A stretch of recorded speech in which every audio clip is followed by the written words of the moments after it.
आज हम सीखने वाले हैं CSS का बेसिक इंट्रोडक्शन। CSS का मतलब होता है कैस्केडिंग स्टाइल शीट, जो HTML पेजेस को डिज़ाइन और स्टाइल देती है। ये वीडियो स्पेशली उन स्टूडेंट्स के लिए बनाई जा रही है जो कोड स्टूडियो मोबाइल ऐप पर HTML सीख रहे हैं। जैसे कि आप जानते हैं, HTML बेसिक स्ट्रक्चर प्रोवाइड करता है। CSS उस स्ट्रक्चर को कलर, फॉन्ट, लेआउट, स्पेसिंग देता है। चलिए एक सिंपल एग्जांपल देखते हैं CSS की, ताकि हम समझ सकें CSS कैसे एक वेब पेज को बनाने में हमारी हेल्प आउट करेगा। यहाँ पे मैंने एक एग्जांपल पहले से लिख के रखी हुई है। यहाँ पे लिखा गया है, देखें, एक स्टाइल टैग दिया है मैंने, लाइन नंबर 4 है, स्टाइल का टैग है, यहाँ से शुरू हो रहा है और लाइन नंबर 18 पे ख़त्म हो रहा है। इसी के अंदर मैंने CSS अप्लाई की हुई है। बॉडी है, बॉडी के अंदर बैकग्राउंड कलर लिखा हुआ है, मतलब बैकग्राउंड कलर जो है उसका है वो लाइट ब्लू है। कौन सा कलर है? लाइट ब्लू, ठीक है। उसके बाद H1 की जो हेडिंग है उसका कलर है डार्क ब्लू, और उसके अंदर जो टेक्स्ट लिखा होगा उसको मैंने अलाइन किया है कि वो सेंटर में लिखा जाएगा। कहाँ पे लिखा जाएगा? बिल्कुल स्क्रीन के सेंटर में, ठीक है। उसके बाद पैराग्राफ है, पैराग्राफ का जो कलर है वो डार्क ग्रीन है। उसके फ़ॉन्ट का साइज़ 18 पिक्सल मैंने सिलेक्ट किया हुआ है, ठीक है। यहाँ पे welcome to friend public school लिखा हुआ है, ये मेरी H1 का कंटेंट है, जिसका कलर कौन सा होने वाला है? डार्क ब्लू, और ये सेंटर में होगा, ठीक है। इसके बाद पैराग्राफ है, ये लाइन नंबर 23 है, ये पैराग्राफ CSS से स्टाइल्ड है। ये पैराग्राफ का कलर कौन सा होने वाला है? Dark green. उसका साइज़ कौन सा होने वाला है? 18 पिक्सल। ये आप लोग चेंज भी कर सकते हैं, लेकिन फ़िलहाल एग्जाम्पल के तौर पर मैं आप लोगों को ये समझा रहा हूँ, ठीक है। इसको रन करके देखते हैं कि इसका कैसी आउटपुट आएगी। ये देखें, welcome to friend public school, ये डार्क ब्लू कलर में लिखा गया, ठीक है। ये हमारी H1 की हेडिंग थी। उसके बाद ये पैराग्राफ CSS से स्टाइल्ड है, ये पैराग्राफ की हेडिंग थी, ठीक है। पैराग्राफ का कंटेंट था, सॉरी हेडिंग नहीं थी। इसके बाद बैकग्राउंड कलर जो है वो हमारा क्या है? लाइट ब्लू है, ठीक है। दोबारा इसी कोड की तरफ आ जाते हैं ताकि आप इसको समझ सकें। बॉडी का कलर कौन सा था? बॉडी का बैकग्राउंड का कलर कौन सा था? लाइट ब्लू था। H1 का कलर कौन सा था? Dark blue. टेक्स्ट अलाइन क्या किया गया था? सेंटर में। कलर क्या था? Dark green. फ़ॉन्ट साइज़ क्या था? 18 पिक्सल, ठीक है। ये नीचे सारा कुछ लिखा हुआ है। अब ये स्टाइल का टैग यहाँ से शुरू हो रहा है, यहाँ पे ख़त्म हो रहा है, ये CSS इसके के अंदर लिखी गई है, ठीक है। अब इस CSS लिखने के 3 तरीक़ेकार होते हैं, जैसे कि हमारे इस पेज के ऊपर दिखाया गया है। देखिए, इनलाइन CSS HTML के अंदर लिखा जाता है, HTML टैग के अंदर ही इसको लिख दिया जाता है। इसकी एग्जांपल मैंने ऑलरेडी लिखी हुई है, इसको देखते हैं। ये मेरी एग्जांपल है। आप लोग देख रहे होंगे कि जो लाइन नंबर 12 है, यहाँ पे मैंने पैराग्राफ को शुरू किया हुआ है। इसी के अंदर मैंने स्टाइल एट्रीब्यूट के तौर पर यूज़ किया है, और वहाँ पे लिखा हुआ है कलर। कलर कौन सा दिया है? रेड। आप इसको चेंज कर सकते हैं, जैसे मैं यहाँ पे लिख देता हूँ ग्रीन कलर, ठीक है। ग्रीन कलर लिखने के बाद ये पैराग्राफ का कंटेंट है, ये इनलाइन CSS का की एग्जांपल है या का एग्जांपल है। इसके बाद पैराग्राफ को मैंने एंड कर दिया। अब मेरा कलर क्या होना चाहिए? पैराग्राफ का ग्रीन। अब मैं इसको रन करके देखता हूँ, तो मेरे पैराग्राफ का कलर कौन सा है?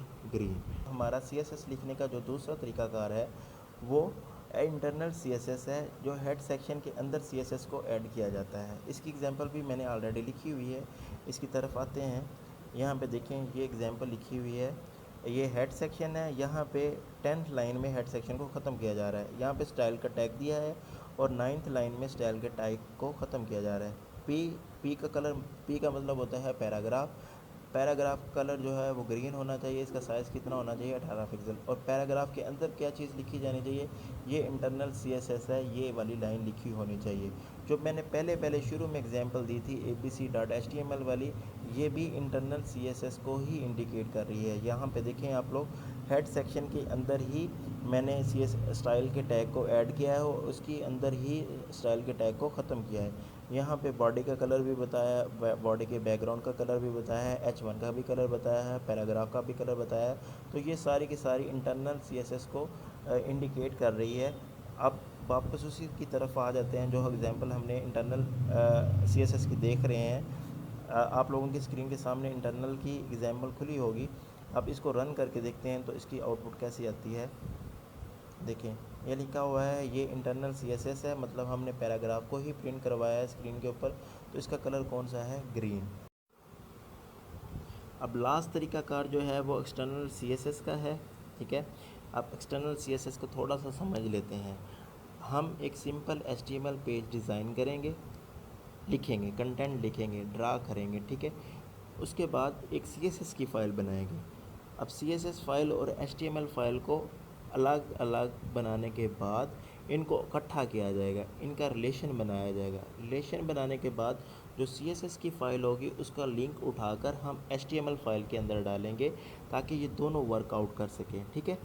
ये जो एक्सटर्नल CSS है ये बड़े प्रोजेक्ट्स के लिए बहुत अच्छी है, जबकि इनलाइन CSS जो है ये छोटे प्रोजेक्ट जैसे कि एक वेब पेज को डिज़ाइन करना, इंटरनल CSS जो है ये बिगिनर्स के लिए बहुत अच्छी है, इसे आसानी से हम समझ सकते हैं। तो इसको एक्सटर्नल CSS को हम देखते हैं इसकी एक सिंपल सी एग्जांपल के साथ।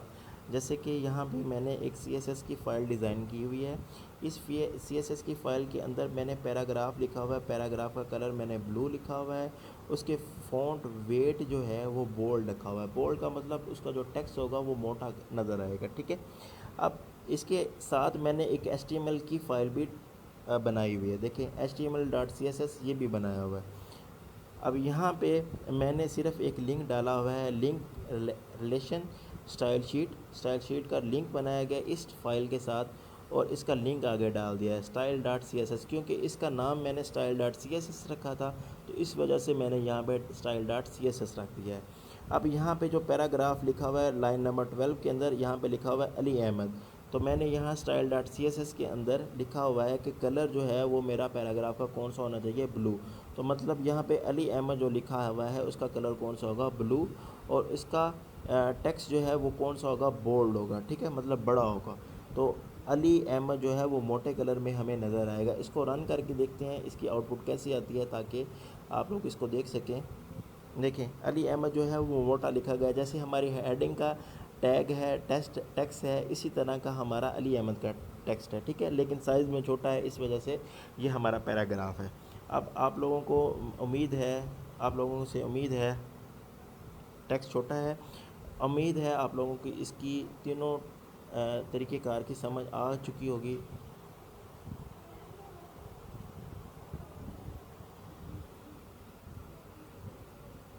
ठीक है, उम्मीद है आप लोगों को तीनों तरीक़ेकार की समझ आ गई होगी। मज़ीद आप लोगों की कोई क्यूरी या कोई क्वेश्चन वगैरह हैं तो वो मुझे आप पर्सनल में या क्लास में पूछ सकते हैं। अल्लाह हाफ़िज़।